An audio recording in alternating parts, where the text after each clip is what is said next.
Welcome student. Today we are going to discuss lesson 2 microorganism friend and foe. It means நுண்ணுயிரிகள் நமக்கு எவ்வாறு நண்பனாகவும் தீங்கு விளைவிக்கக்கூடியவையாகவும் இருக்கிறது என்பதை பற்றி நாம் இந்த பாடத்தில் பார்ப்போம். Okay children, are you ready to learn? Okay. You have seen several kinds of plants and animals. However, there are other living organisms around us, which we are normally cannot see. Yes. அதாவது நம்ம பலவேறுபட்ட தாவரம் மற்றும் விலங்குகளை பார்த்துருப்போம். அது மட்டும் இல்லாமல் சில உயிரினங்களை நம்மளால் கண்ணால் பார்க்க முடியாது. பட் நம்ம சூழ்நிலையை சூழ்ந்து காணப்படும். So these are called micro organism are microbes, அதாவது நுண்ணுயிரிகள். Yes, for example you might have observed that during the rainy season moist bread get spoiled and its surface get covered with grayish white patches. Yes, அதாவது மழை காலத்தில் பார்த்தீங்கன்னா ஈரமான bread மேலே பூஞ்சைகள் வளர்ந்துருக்கும். So பூஞ்சைகளோட growth எப்படி இருக்குன்னு பார்த்தீங்கன்னா, க்ரோத்தாக இருந்ததுன்னா கிரேயிஷ் ஒயிட்னா சாம்பல் கலரில் அந்த பிரெட்டு மாறி இருக்கும். Because they infected fungal. So அதாவது பூஞ்சையின் தாக்கத்தினால அந்த பிரெட்டு அந்த கலரில் மாறி இருக்கு. Fungi also one of the micro organism. Yes, observe this patches through the magnifying glasses. Yes, அதாவது நீங்கள் அதை பார்க்கணும், பூஞ்சைகளை பார்க்கணும், மேக்னிஃபையிங் கிளாஸஸ் அல்லது மைக்ரோஸ்கோப் மூலயமா பார்க்கலாம். We can't able to see our naked eyes, அதாவது வெறும் கண்ணால் நம்மளால் பார்க்க முடியாது. Yes, you will see a tiny black rounded structure. Do you know what does these structures are and where do these come from? So அப்படி magnifying கிளாஸில் பார்க்கும்போது round ஸ்ட்ரக்சராக காணப்படும். அதெல்லாம் எங்கேருந்து வருதுன்னா fungi. It is yeah fungi favourable condition moist and wet place, அதாவது ஈரப்பாங்கான சூழ்நிலை பூஞ்சைகளின் குரோத்துக்கு சாதகமான சூழ்நிலையாக திகழ்கிறது. Yes, let's see here microorganism. Why it is called microorganism? Because it is a smaller in size. Micro na நுண், ஆர்கானிசம் உயிரினங்கள். Let's see here micro நுண், ஆர்கானிசம் உயிரினங்கள். ஸோ மைக்ரோனா நுண், ஆர்கானிசம்னா உயிரினங்கள், நுண் உயிரினங்கள். Yes, water and soil are full of tiny organisms, though not all of them fall into the category of microbes. These microorganisms or microbes are so small in size that they cannot be seen with the unaided eye. It means naked eye, அதாவது நம்மளால் வெறும் கண்ணால் இந்த நுண் உயிரிகளை பார்க்க முடியாது. Through the microscope only we can able to see it. Yes, some of these such as the fungus that grow on bread can be seen with your magnifying glasses. Yes, அதாவது magnifying classes மூலயமா bread மேலே வளர்கிற பூஞ்சைகளை நம்மளால் பார்க்க முடியும். Other cannot be seen without help of microscope. மற்ற நுண்ணுயிரிகளை நம்மளால் microscope உதவியால் மட்டும்தான் பார்க்க முடியும். That is why these are called microorganisms or microbes, because the microorganisms are classified into 4 major groups. Yes, bacteria, fungi, protozoa and some algae. It means microalgae, நுண் பாசியினங்கள். Some algae included macro algae. Yes, some of these common microorganisms. Viruses are also microscopic but are different from other microorganisms. Yes, வைரஸும் ஒரு நுண்ணுயிரி தான், but மற்ற உயிரினங்களை compare பண்ணும்போது it is differ. Yes, they however reproduce only inside the cells of host organism, which may be a bacteria, plants or animal. Yes, அதாவது virus என்ன பண்ணுன்னு பார்த்தீங்கன்னா ஒரு செல்லுக்குள்ளே மட்டும்தான் போயிட்டு அதால் ரீப்ரொடியூஸ் பண்ண முடியும். வெளியில் இருக்கும்போது அதால் ரீப்ரொடியூஸ் பண்ண முடியாது. ஹோஸ்ட்னா ஓம்புயிரி உள்ளார போயிட்டு தான் அதோட இனப்பெருக்கத்தை தொடங்க முடியும். ஃபார் எக்ஸாம்பிள் பாக்டீரியாவோ பிளான்ஸோ அல்லது அனிமலுக்குள்ளவோ இந்த வைரஸ் என்ட்ரு ஆகும்போது தான் அதால் அதனுடைய இனப்பெருக்கத்தை இன்க்ரீஸ் பண்ண முடியும். Yes, some like cold, influenza and most cough are caused by viruses. Serious disease like polio and chickenpox are also caused by a virus. Yes, அதாவது வைரஸால more than kinds of disease are created like a polio, chickenpox. சின்னம்மை, பெரியம்மை, polio அந்த மாதிரி டிசீஸ்லாம் வைரஸால தான் உருவாகுது. Yes, disease like dysentery and malaria are caused by protozoan. Yes, protozoa மூலயமா என்னென்ன டிசீஸ் கிரியேட் ஆகுதுன்னா டிசென்ட்ரி அண்ட் மலேரியா. வேற typhoid and tuberculosis are bacterial disease. அதாவது பாக்டீரியல் நோயின்னு பார்த்தாக்கா டைஃபாய்டு, டியூபர்குலோசிஸ், டிபி அப்படின்னா காச நோயின்னு சொல்லுவோம் இல்லையா. ஸோ அந்த டிசீஸும் பாக்டீரியாவில் தான் உருவாகுது. Yes, look at the picture. It is a bacterial structure. Bacteria is one of the microorganism. Let us see here. It is a microalgae. For example, Chlamydomonas. Chlamydomonas பார்க்கும்போது உங்களுக்கு என்ன தோணுது? Look like a cockroach. It is a Spirogyra. It is also one of the microalgae. Yes. Let's see here. Protozoa. For example, amoeba and paramecium. It is included microorganism. Fungi, பூஞ்சைகள். Example, bread mold, Penicillium, Aspergillus. So, Penicillium also one of the medicinal use of microorganism. From the Penicillium notatum, fungi give for us penicillin as a medicine. Look at the picture. This is a virus. For example, T4 bacteriophage. So, இந்த virus பேர் என்னன்னு கேட்டிங்கன்னா T4 bacteriophage. T4 bacteriophage only this like structures. Yes, இந்த மாதிரியான அமைப்பு உடையது என்ன வகையான வைரஸ்னா T4 bacteriophage virus. Okay, let's see here. Where do microorganism live? அதாவது நுண்ணுயிர்கள் எங்கு வாழும்? Microorganism may be single-celled like bacteria, some algae and protozoa, or multicellular such as many algae and fungi. Yes, அதாவது நுண்ணுயிர்கள் மேபினா காமனாக சிங்கிள் செல்லாக பாக்டீரியாவும் சில algae அல்லது புரோட்டோசோவா இருக்கும். மல்டி செல்லுலார்னா பல செல்களாலான ஆல்கேவாகவும் பூஞ்சைகளாகவும் திகழ்கிறது. They live in the all type of environment ranging from ice cold climate to hot springs. Yes,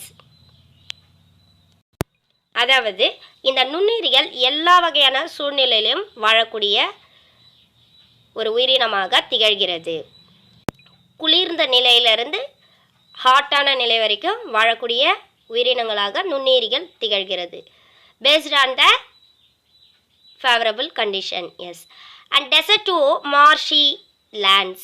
They are also found inside the bodies of animals including human. Yes, some of microorganisms live in the inside of animals and human beings also. அதாவது விலங்குகளின் உடலிலும் மனிதர்களின் உடலிலும் சில microbes அதாவது நுண்ணுயிரிகள் வாழ்கிறது. Some microorganisms creating disease for us. அதாவது சில நுண்ணுயிரிகள் நமக்கு நோயை உருவாக்கக்கூடியவையாக திகழ்கிறது. Some microorganisms grow on other organisms while other exist freely. Yes, let's see here. Microorganism and us. அதாவது நுண்ணுயிரிகள் மற்றும் நமக்கு எவ்வாறு உதவி புரிகிறது. Yes, micro organism play an important role in our life. Yes, some of them are beneficial in many ways, whereas some other are harmful and cause diseases. Yes, சில நுண்ணுயிர்கள் பார்த்தா நமக்கு நன்மை தருவையாகவும் சில நுண்ணுயிர்கள் பார்த்தா நமக்கு டிசீஸை கிரியேட் பண்ணுறவையாகவும் இருக்கிறது. Yes, let us study about them in detail. Yes, so நம்ம அதை பற்றி தான் இப்போது பார்க்க போகிறோம். Yes, let's see here. First of all, friendly micro organism, அதாவது நுண்ணுயிர்கள் எவ்வாறு நமக்கு ஃப்ரெண்ட்லியாக நண்பனாக அல்லது நமக்கு பயன் தரக்கூடியவையாக திகழ்கிறது. Micro organisms are used for various purposes. They are used in the preparation of curd, bread and cake. Let's see here. Microorganisms have been used for the production of alcohol.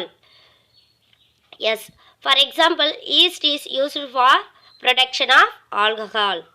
They are also used in the cleaning up of the environment. For example, the organic wastes, vegetable peels, remains of animals and feces.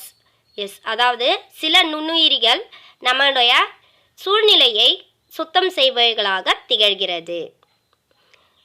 The death and decaying matters and plant debris are broken down into harmful less and usable substance by a bacteria. அதாவது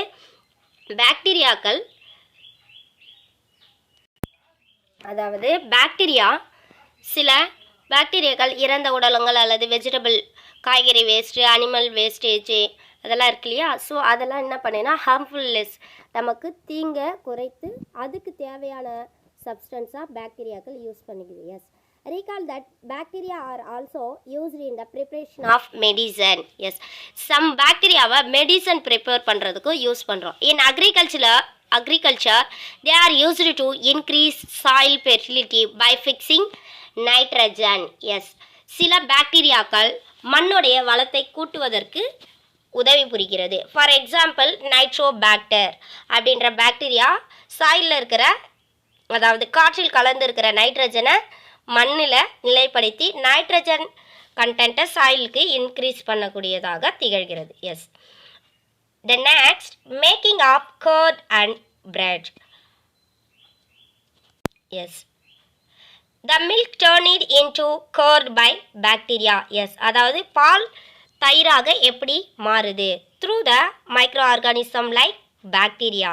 I saw that my mother added a little curd to warm milk to set curd for the next day. I wondered why. அதாவது பாலை காய வச்சு அதில் நம்ம என்ன பண்ணுறோம், little curd, small amount of கர்டை ஆட் பண்ணும்போது நெக்ஸ்ட் டே பார்த்தோன்னா அந்த பால் கர்டாக டர்ன் ஆகிடுது. What is a surprise? என்ன அதிசயம் அங்கே நிகழ்ந்தது? curd contains several microorganisms. Yes, அதாவது தயிரில் நிறைய நுண்ணுயிரிகள் இருக்கிறது. The bacterium lactobacillus promote the formation of curd. Yes, அதாவது இந்த curd-ல lactobacillus அப்படின்ற பாக்டீரியாக்கள் பாலை தயிராக மாற்றி விடுகிறது. Lactobacillus is one of the microorganisms. It multiples in milk and convert it into curd. Yes, அதாவது ஸ்மால் அமௌண்ட்டாக இருக்கிற பாக்டீரியாக்கள் மல்டிபிள் அமௌண்ட் ஆஃப் குவான்டிட்டியாக இன்க்ரீஸ் ஆகி மில்கை கர்டாக கன்வெர்ட் பண்ணிடுது. Yes, bacteria are also involve in the making of cheese, pickle and many other food item. Yes, அதாவது பாக்டீரியாக்கள் ஊறுகாய் தயாரிக்கிறதுக்கும் சம் அதர் ஃபுட் ஐட்டம் தயாரிக்கிறதுக்கும் பயன்படுகிறது. And important ingredients of rava, idlis and paturas is curd. Can you guess why? Bacteria and yeast are also helpful for fermentation of rice, idlis and dosa butter. Yes, அதாவது மாவை புளிக்க வைக்கிறதுக்கு east அப்படின்ற micro organism help பண்ணுது. fermentation அப்படின்னா நொதித்தல். here fermentation நொதித்தல். let's see here activity 2.3. take a half kg flour of atta or maida, add some sugar and mix with a warm water. Add a small amount of yeast powder and knead to make a soft dough. Yes, அதாவது 1/2 kg மைதாவை எடுத்துக்கிட்டு அதில் கொஞ்சமாக sugar add பண்ணி அது கூட warm water சுடு தண்ணி ஊற்றி மிக்ஸ் பண்ண சொல்லியிருக்காங்க. So small amount of yeast powder அது கூட ஆட் பண்ணணும். ஸோ ஆட் பண்ணதுக்கப்புறம் நல்லா அடிச்சோன்னா மாவு சாஃப்ட் ஆகிடும். Do you observe after 2 hours did you find the dough rising? So இந்த 2 ஹவர்ஸ்க்கு அப்படியே வச்சுட்டு அதுக்கப்புறம் பார்த்தீங்கன்னா அந்த மாவு மேலே பபுள்ஸ் மாதிரி வந்திருக்கும். What happen? The yeast reproduce rapidly and produce carbon dioxide during respiration. Yes, அதாவது ஈஸ்ட் சுவாசித்தல் மூலமாக கார்பன் டை ஆக்சைடை வெளிவிடுது. Yes, the bubbles of gases fill in the duct and increase its volumes. Yes, அதாவது கேஸ் பபுள்ஸாக ஃபார்ம் ஆகுது இல்லையா? ஸோ அதனால் அந்த மாவில் காற்று பபுள்ஸ் அதிகமாகிறதுனால அதோடைய வால்யூம் இன்க்ரீஸ் ஆகி காணப்படுது. Yes, this is the basis of these uses of yeast in the baking industry for making bread and pastries and cake. Yes, let us see here commercial uses of microorganism. அதாவது வியாபார ரீதியில் எவ்வாறு நுண்ணுயிரிகள் செயல்படுகிறது. Yes, microorganism are used for the large scale production of alcohol, wine and acetic acid. Acetic acid mean vinegar. Yes, அதாவது நுண்ணுயிரிகள் அதிக அளவில் alcohol, wine, acetic acid, vinegar தயாரிக்கிறதுக்கு பயன்படுகிறது. Yeast is used for commercial production of alcohol and wine. அதாவது ஈஸ்ட் வியாபார ரீதியில் ஆல்கஹால் மற்றும் வைனை உருவாக்குறதுக்கு யூஸ் பண்ணுறோம். Yes, for this purpose yeast is grown and natural sugars present in the grains like barley, wheat, rice and crushed fruit juice. Yes, let's see here. Activity 2.4. Take a 500 milliliter beaker, fill it up to 3/4 with water. Dissolve 2 to 3 teaspoons of sugar in it. Add half spoon of yeast powder to the sugar solution. Keep it covered in a warm places for 4 to 5 hours. Now smell the solution. Can you get any smell? Yes, அதாவது இங்கே என்ன சொல்லியிருக்காங்கன்னா ஒரு 500 ml தகுந்த மாதிரி ஒரு beaker எடுத்துக்கிறீங்க. அதில் 2லேருந்து 3 ஸ்பூனு சுகர் ஆட் பண்ணுறீங்க. அதுக்கப்புறம் 1/2 ஸ்பூன் என்ன பண்ணுறீங்கன்னா அது கூட ஈஸ்ட் ஆட் பண்ணிடுறீங்க. ஓகேங்களா? ஸோ ஈஸ்ட் ஆட் பண்ணி அதை எத்தனை ஹவர்ஸ் வைக்கணும்னா keep it covered in a warm places, அதாவது ஒரு வெப்பப்பாங்கான சூழ்நிலையில் 4 to 5 hours வைக்கும்போது அதோடைய ஸ்மெல் எந்த மாதிரி இருக்கும் அப்படின்னு நீங்கள் அப்சர்வ் பண்ணணும். This is the smell of alcohol as a sugar has been converted into alcohol by yeast. Yes, அதாவது என்ன ஸ்மெல் வரும் அப்படின்னு பார்த்தீங்கன்னா ஆல்கஹால் ஸ்மெல்லு வரும். ஸோ எதனால் அப்படி இருக்குங்கன்னா ஈஸ்ட் நம்ம ஆட் பண்ணோம் இல்லையா? So yeast sugar fermenter, they will create a production of alcohol. This process of conversion of sugar into alcohol is known as fermentation. Fermentation நொதித்தல் முறை. Who discovered fermentation? Louis Pasteur discovered fermentation in 1857. அதாவது நொதித்தல் முறையை முதன்முறையாக கண்டுபிடிச்சவர் யாருன்னு கேட்டாங்க Louis Pasteur அப்படின்ற ஒரு அறிவியல் விஞ்ஞானி தான் கண்டுபிடிச்சார். Yes, then next topic medicinal use of micro organism, அதாவது நுண்ணுயிர்கள் எவ்வாறு மருத்துவத்தில் பயன்படுகிறது. Yes, whenever you fall ill, the doctor may give you some of antibiotic tablets. அதாவது ஆன்டிபயோட்டிக்னா எதிர்ப்பு தன்மை உடைய மாத்திரையை நம்மளுக்கு கொடுப்பாங்க, நம்மளுக்கு உடம்பு சரியில்லை அப்படின்னாக்கா. Tablets or capsules or injections such as penicillin. The source of this medicine is microorganism. This medicine medicine kill or stop the growth of disease-causing microorganism. Such a medicine are called antibiotic. உயிர் எதிர்பொருள்.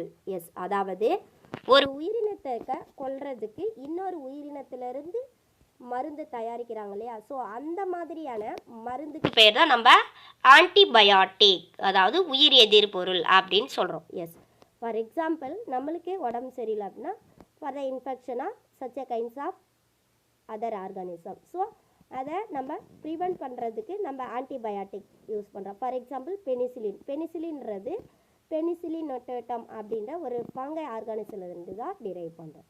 So these days a number of antibiotics are being produced from the bacteria and fungi. Yes, அதாவது இந்த காலகட்டத்தில் பார்த்தோம்னா bacteria மற்றும் பூஞ்சையிலிருந்து நிறைய ஆன்டிபயோட்டிக்கை நம்ம உருவாக்குறோம். Streptomycin, tetracycline and erythromycin are some of the commonly known antibiotics which are made from fungi and bacteria. Yes, erythromycin, tetracycline, so இந்த மாதிரியான ஆன்டிபயோட்டிக்லாம் எங்கேருந்து நமக்கு கிடைக்குது? ஃபங்கை மற்றும் பாக்டீரியாவில் இருந்து தான் கிடைக்குது. Yes, okay, let's see here. Alexander Fleming in 1929, Alexander Fleming was working on a culture of disease causing bacteria. So அவர் என்ன ஃபீல்டில் ஒர்க் பண்ணுறாருன்னா culturing of disease causing bacteria, அதாவது நோய் தாக்கக்கூடிய பாக்டீரியாவோட வளர்க்குற ஒரு எக்ஸ்பெரிமெண்ட்டில் இருக்கார். ஓகேங்களா? So suddenly he found the spores of little green mould in one of his culture plate. அதாவது அவர் வளர்க்குறாரு இல்லையா, அந்த கல்ச்சர் பிளேட்டில் திடீர்னு பார்த்தா க்ரீன் மோல்டு மாதிரி ஒரு ஸ்ட்ரக்சர் காணப்படுது. He observe that the presence of mould prevent the growth of bacteria. So அந்த க்ரோத்து பாக்டீரியாவோட க்ரோத்தை தடை பண்ணுது அப்படின்னு பார்க்குறாரு. In fact it is also killed many of this bacteria. So அது நிறைய பாக்டீரியாவையும் கொள்கிறது. From this mould penicillin was prepared. So இதிலிருந்து தான் அலெக்சாண்டர் ஃப்ளெமிங் பெனிசிலினை அப்படின்ற மெடிசனை ப்ரிப்பேர் பண்ணார். ஓகேங்களா? Penicillin is one of the antibiotic medicine. The antibiotics are manufactured by growing specific organisms and are used for cure a variety of disease. Yes, அதாவது antibiotic எதுக்கு use பண்ணுறோம்னா cure of many diseases, நிறைய டிசீஸை cure பண்ணுறதுக்கும் நோய் எதிர்ப்பு சக்தி உருவாக்கும். Antibiotics are even mixed with the feed of livestock and poultry to check the microbial infection in animals. They are also used to control many plant disease. Yes, antibiotic also used for control many diseases. Okay children, remind the topic. We'll see you later. Thank you.